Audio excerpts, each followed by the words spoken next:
The alpha cat, the baddest and the toughest of the group. The tone setter, the trendsetter, the leader, the rebel. The one cat that other cats just know not to mess with. Are alpha cats born, or are they made? Can some cats bully their way into positions of power within their circle? Does aggression truly win the day?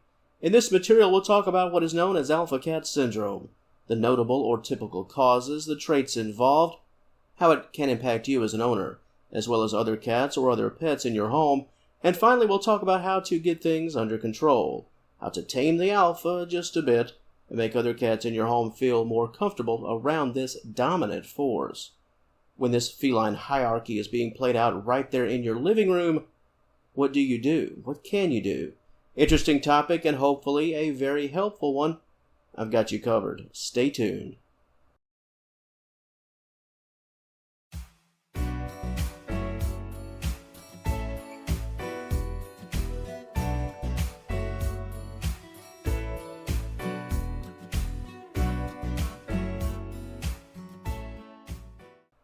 Before we talk about the causes, the signs, and ways to manage the issue, let's talk about alpha cat syndrome. What is it?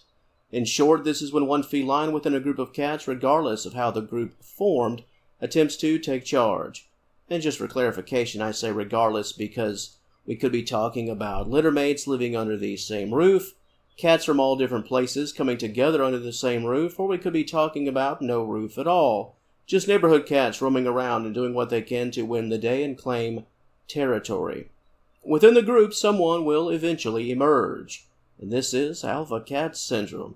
The schoolyard bully acts of aggression, fights over territory. Someone has to reach the pinnacle of the hierarchy and claim the top spot. If you are the owner of an alpha or the owner of multiple cats where an alpha is attempting to emerge, this can cause a great headache. The trickle-down effect of numerous disputes could present a great problem, problems plural, for you. Just like an unruly child that refuses to behave, attempting to get a handle on the alpha, especially when that feline is attempting to flex those muscles around others, can be quite the problem. So how does this all start in the first place? Even if we understand what an alpha is and how an alpha earns that top prize, why does it happen at all? Why does it have to happen? Why can't felines just live in peace as equals? Hey, what a concept, right? To address that issue, let's first talk about some hard wiring. So much of what we do talk about here at Senior Cat Wellness centers around feline instincts, and this is no different. Cats, when left on their own and living off the land, marking territory is critical. It's essential. Something that has to be done. When the game is survival of the fittest, playing the weak card will put you in last place in a great big hurry. Cats are fighting, quite literally, for their top spots, those prime spots, fighting over turf, where to get the best hunt in order to get the best food. Being assertive, that's the key ways that cats rise to the very head of the class. And because these are hardwired instincts, the cats in your home, perhaps felines that have never been outside, shy of the trip to the vet, they'll engage in this very same practice. Granted, some more ruthless than others, but they will certainly engage. Kittens, littermates, someone will have to emerge from the group in order to lead. Another aspect, and it's similar to instincts, it's the contest for essentials or over essentials, the need for essentials and the fear that there just won't be enough to go around. Cats, during kittenhood, and as well-meaning and as loving as you are as an owner, there'll come a time when the pets will likely compete for food and water. I recall when my cats were very young, I would feed them all at once. I'd place their food on a single paper plate and they'd gather around the circle and eat. They had the same food. They had the same portions. However, it didn't take long before one of the cats wanted it all. He would bop the other cats on the top of the head. He wanted the food, the plate, and the room to eat it all. If he thought other cats were getting more or getting something different, he would step in. Now, interestingly enough, this specific cat did not, I repeat, did not, turn out to be the alpha some 8-9 years later.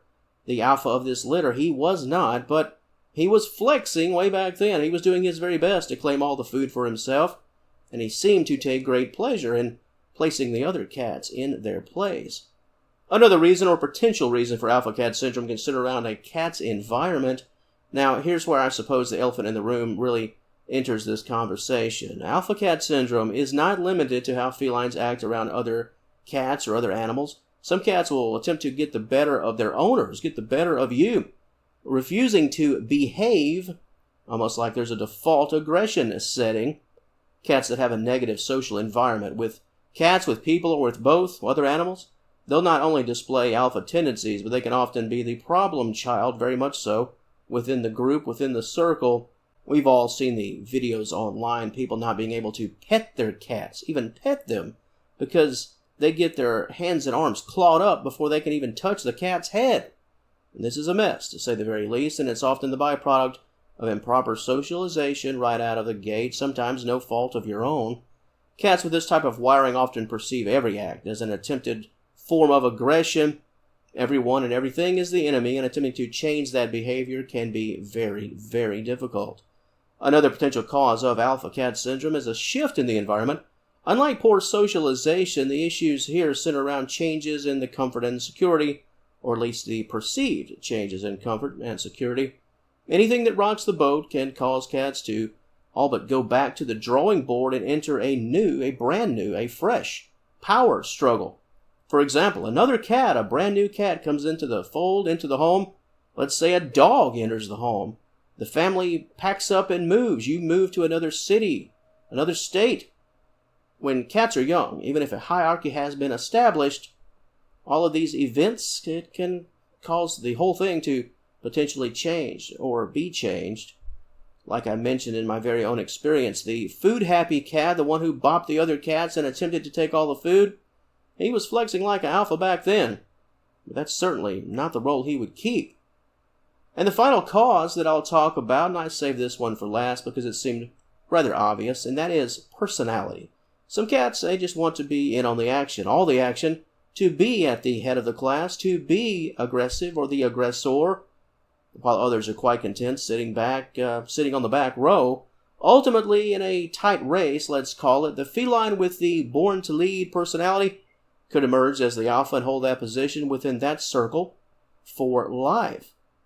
Transitioning now to the outward signs of alpha cat syndrome, and I feel most of these signs were covered with the causes, at least to some degree. Let's start with aggression, aggressive behavior.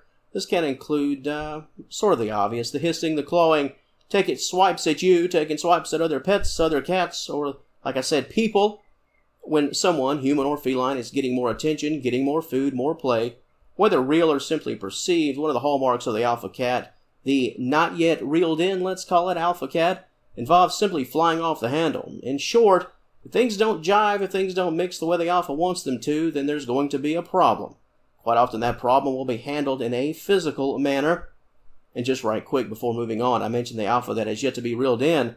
Let me tell you that I do have some stories about all this. In fact, some stories alone could be their very own standalone video, but we'll address that at a later time. There was a cat that used to roam around my neighborhood, and he was certainly the definition of the untamed alpha, schemes and plots, the whole business.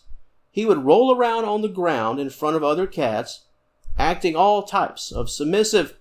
But as soon as those other cat or cats would turn their back, would turn around, he'd be all over them like a bad cold. Full attack mode, and I do mean full attack mode.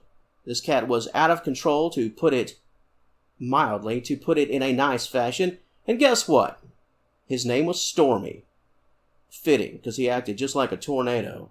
Moving on, another symptom of alpha cat syndrome, especially in younger cats that are looking to prove their worth within the circle, and that's being dominant over the essentials. I spoke earlier about one of my cats long ago, bopping other cats over the head during mealtime, attempting to get the most of the essentials, and perhaps even attempting to take things away from other cats. Well, this is a common side of an emerging alpha or attempted alpha, the schoolyard bully, and that aspect is really sprinkled all throughout this content. But yes, the alpha will bully, because in order to be the alpha, you have to flex that muscle and show dominance, making others submissive. That's really how you climb the ladder. So instead of the weak simply growing into their own weakness, let's call it, an alpha will force other cats into that role so they can emerge as top dog, or top cat in this case, within the hierarchy. And if you're the bully, what's another trait? You probably guessed it. You talk a lot. The bully always has the most to say. In the feline world, One sign of alpha cat syndrome is the frequent chatter. This is yet another attempt to silence the others, sometimes both literally and figuratively.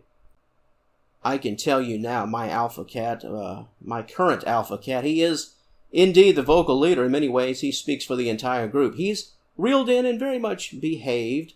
His days of trying to be the leader, trying to gain that power, are long gone. He's the man, and he's respected, but he's the talker. If there's an issue, he speaks up. When it comes to signs of the emerging alpha, I'll finish up with this one, and this can take place indoors and outdoors, and that is territory marking, territory claiming, often in the form of urine. Let's take the neighborhood setting, and viewers, please back me up on this one. Urinating, let's say, on a property fence, property lines. Anyone seen this before? It's common in certain environments. Cats attempting to take over backyards, not their own yard, mind you, by, let's just call it, doing some business. Staking claim in this fashion is often done by the alpha, especially an up-and-coming alpha looking to win high honors within the feline circle within that neighborhood. So this alpha cat in progress, how does it impact you and other animals in your home? The most obvious involves behavior. You're attempting to get things in order with this rambunctious feline while the other cats are getting the short end of the stick. They're being bullied, bopped on the head. Some essentials are being taken away, perhaps. The cats just aren't getting along. That gap is expanding. The alpha is becoming more dominant, while the submissive are becoming more and more distant. With respect to solutions, other than time itself, one of the things you can do is make sure there'll be no fighting over these essentials. Have everything mapped out. Make sure all food and water stations are separate and unique. Litter boxes, the same way. Make sure each cat has what they need, rather than battling over the same spots. There'll be less bullying if there's, quite frankly, nothing to bully over. Another management technique is to treat all cats as equals. Because while the alpha doesn't want the level playing field, that doesn't mean you have to cater to the same. Give every cat what they need, and this includes your time, your attention. Cuddle sessions and play sessions, equal time, equal opportunity. And what about engagement? The cats are going to have to get along, and the only way that you can make that happen is to have them engage and reward the positive time spent without playing favorites. If you notice conflict, step in as soon as possible and separate the cats. And here's the end goal, and most often the time, this is what happens. Once the alpha is established, especially if we're talking about cats under the same roof, the tension will vanish. In fact, the alpha quite often will just leave the other cats alone. There'll be an acceptance and understanding of the hierarchy, and the cats can live together and be quite friendly without issue.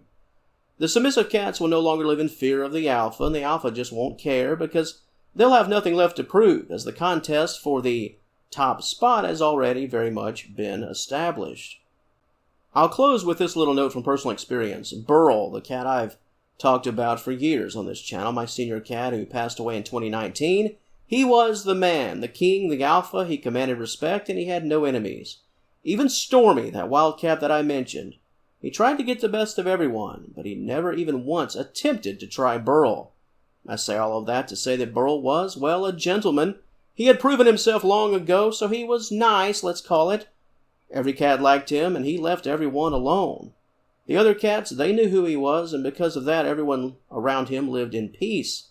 The main reason I mentioned Burl is to let everyone know, especially novice owners, that alpha doesn't equal mean-spirited, a mean cat. There are mean cats and untamed alphas for sure, but there are other factors in play with respect to those situations. Now, in some cases, professionals do need to be involved and to intervene, to step in and help owners navigate these issues, but most of the time that is not the case. Think of it like this. Someone has to win. Once the game has been decided, everyone can shake hands. In many ways, so it goes when it comes to the feline hierarchy. This is especially true if the other players in the game, the other cats, were the same cats that were around from the start. To the audience of Senior Cat Wellness, if you not only understand alpha cat syndrome, but have seen it firsthand from start to finish, please drop me a line, drop me a comment. As a community, I feel that it's our obligation to share information, important information that can be very important to others. There's strength in numbers, so let's use those numbers for the better good. If you have stories about alpha cats, perhaps they were aggressive and checked all those negative boxes, at least in the early days, but later grew up and became the healthy and positive leaders, perhaps healthy leaders of their own litter mates. Please let me know. I know my Burl was the alpha, but he was a gentle giant. He was respected, and he also, I feel, taught the cats that I would later own many important life lessons. Your thoughts, observations, and opinions. That comment section, as always, it's all yours. And if you enjoyed this content, please give the video a like and subscribe to the channel. I'd love to have you as a member of the Senior Cat Wellness family. And until next time, thank you so very much for watching, and I will talk to you later.